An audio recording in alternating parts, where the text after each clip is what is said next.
از رحیم خوسری لیستگوانم برای پیروز دکم با دامزراندن وی ام دخوازن وی تلویزیون که گشتی به جبر کوش خود گلک قنالی کردی هنه بس زیاده تر نوچه و موزیکن ام دخوازن وی ده گشتی به یعنی هم رزا فیلم هم سینما و هم حمود جوره جواکه تیدا قیام به یعنی به پنجره که گشتی یا کردی.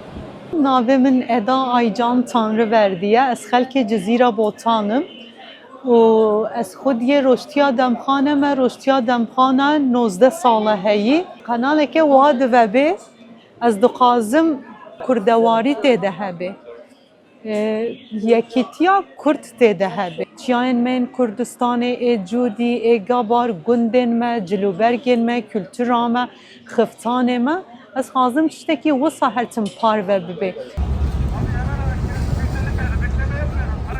Biraz serxerî be pêşî ew tiştek mezin e bona me kurmanca, hünerê kurmancî û xeberdana kurmancî belkî her tiştek kurmancî li wê ser vê televizyonê were sêrkirin û daxwaziya min ev ye hünerî vek min dikin însanî İngilîzî dibin no name yani erê hene ama navê wan tune ye. Her car kanal û tiştê wisa sanatçî mezin ku xwe dabin naskirin wana tînin ez bawer dikim hinê însanî no name yani însanî dîsa hünerê xwe dikin û zêde dikin ama navê wan hê tune ye wana bînin alîkariya wana bikin o nasîniya wana bikin ser dünyayê.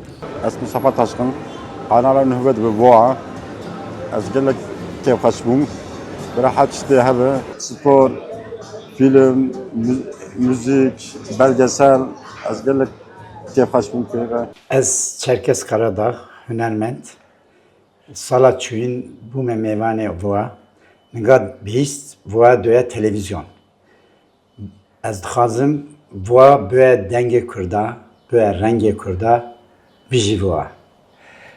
Navê min Dara Kutlay, ez hünermendim. Ez Türkiye xweş bûm, televizyona dengê Amerîka pîroz be ji bo hemû dünyayê Kurdan.